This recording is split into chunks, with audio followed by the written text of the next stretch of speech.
आकिब जवेद ने एक दफ़ा फिर से बाबर आजम को पाकिस्तान टी20 वर्ल्ड कप स्क्वाड से ड्रॉप कर दिया है। क्या बाबर आजम वाकया ही टी20 वर्ल्ड कप स्क्वाड से बाहर होने जा रहे हैं? बहुत ही बड़ी रिपोर्ट आ चुकी है सामने, क्योंकि इस टाइम हम देख रहे हैं कि Babar Azam big bash league में कुछ अच्छा करने में कामयाब नहीं हो पा रहे। और हमने दूसरी तरफ देखा कि स्टीव स्मिथ ने सिंगल से बाबर आजम को रोक दिया। उससे अगले मैच में आज बाबर आजम ने 7 गेंदों पर सिर्फ 1 रन बनाया। और ये बहुत ही बड़ा क्वेश्चन मार्क इस टाइम रेज हो रहा है, क्योंकि पाकिस्तान का जो वर्ल्ड कप का स्क्वाड अभी तक अनाउंस नहीं हुआ, उसके पीछे वजह सिर्फ बाबर आजम की परफॉर्मेंस देखना है। ये देखना है कि बाबर आजम जो है वो बिग बैश में आने वाले मैचेस में कैसा खेलते हैं। अभी तक भी होप जारी है और होप रख रही है सिलेक्शन कमेटी के बाबर आजम कुछ अच्छा करे, हमें बाबर आजम में कुछ ऐसा नजर आए और हम उसको सिलेक्ट करें। इससे पहले हमने हालिया ऐसे में देखा कि पाकिस्तान के जो हेड कोच माइक हैसन हैं, माइक हैसन ने भी ये कहा कि बाबर आजम हमारी बैकबोन है, हमारी टीम की बैकबोन है और बाबर आजम हमें मिडिल ऑर्डर में ज़रूर चाहिए, क्योंकि जहां पर इनिंग्स को एंकर करने की बात आती है तो वहां पर बाबर आजम का होना बहुत ही ज़्यादा हमारे लिए इम्पॉर्टेंट है। लेकिन जहां पर बात ये करनी है कि बाबर आजम की जो रिसेंट परफॉर्मेंसेज रही हैं बिग बैश में, नो डाउट यहाँ पर बाबर आजम ने 2 मैचों में 50s भी लगाई हैं। एक मैच में 58 किए हैं और दूसरे मैच में भी उन्होंने 58 रन किए थे, नॉट आउट गए थे। और वो मैच भी सिडनी सिक्सर्स को बाबर आजम ने निकाल के दिया था। लेकिन बावजूद उसके फिर अगले 3-4 मैचों में बाबर आजम के जो रन हैं वो बहुत ही ज़्यादा बिलो द बेल्ट हैं। यानी कि अब जब नाम लेते हैं बाबर आजम, तो बाबर आजम से आपकी जो एक्सपेक्टेशंस हैं वो बहुत ही ज़्यादा बड़ी हो जाती हैं। वो ऐसा नहीं होता कि 3 मैच खेले तो बाबर 1 में परफॉर्म करे, 2 में ना करे। लेकिन बाबर आजम का नाम इतना बड़ा है कि 3 मैचेस अगर वो खेले तो तीनों में ही परफॉर्म करे। हमारी आवाम का और हमारे क्रिकेट बोर्ड का और हमारी सिलेक्शन कमेटी का बाबर आजम को लेकर कोई माइंड सेट कुछ इस तरह का हो गया है। इस स्क्वाड में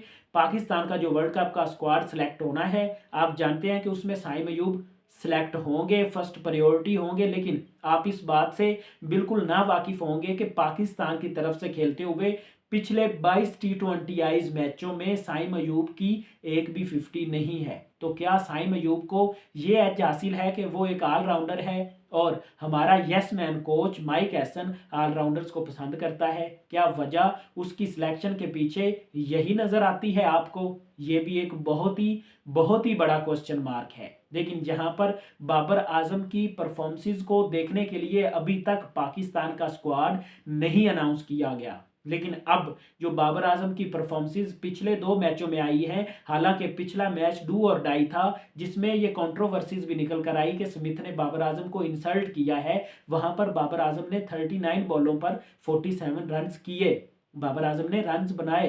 और वहां पर बाबर आजम एक हेल्थी स्ट्राइक रेट से खेल रहा था। वो एक ओवर बीच में ऐसा आया कि बाबर का स्ट्राइक रेट डाउन हुआ। लेकिन यहाँ पर मेरे ख्याल से बाबर आजम को वर्ल्ड कप में ज़रूर सिलेक्ट करना चाहिए, क्योंकि श्रीलंका की कंडीशंस, एशियन कंडीशंस और ऑस्ट्रेलिया की कंडीशंस में ज़मीन आसमान का फ़र्क है। मैं बारहा ये बात कर चुका हूँ कि ऑस्ट्रेलिया और एशियन कंडीशंस में बहुत ज़्यादा फ़र्क है। रिजवान और बाबर जो इन एशियन कंडीशंस में परफॉर्मेंस कर सकते हैं या दे सकते हैं, वो ऑस्ट्रेलियन कंडीशंस में नहीं दे सकते। जिस तरह से आप देखते हैं कि एशियन कंडीशंस में हारिस रऊफ की बहुत ज़्यादा पिटाई होती है और जैसे ही वो ऑस्ट्रेलिया में जाता है, चाहे पाकिस्तान का टूर हो या बिग बैश लीग हो, जो कि वो पिछले 5 सालों से लगातार खेलता आ रहा है, तो वहां पर जाकर वो बिल्कुल स्टार बन जाता है। अचानक उसकी परफॉर्मेंसेस जो हैं वो बहुत ही ज़्यादा कमाल की हो जाती हैं। वहां पर उसे हेल्प मिलती है, वहां पर पेस वाली गेंद को अच्छा बाउंस मिलता है।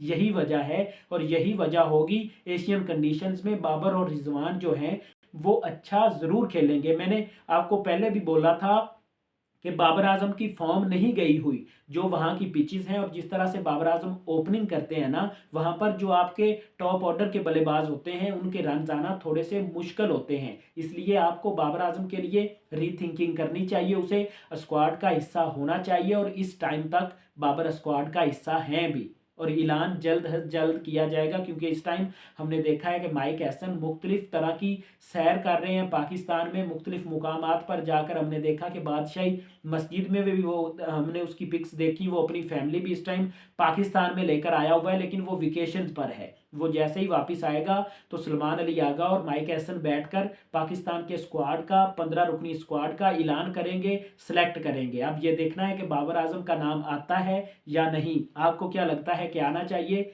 या नहीं, कमेंट सेक्शन में लाजमी बताएं।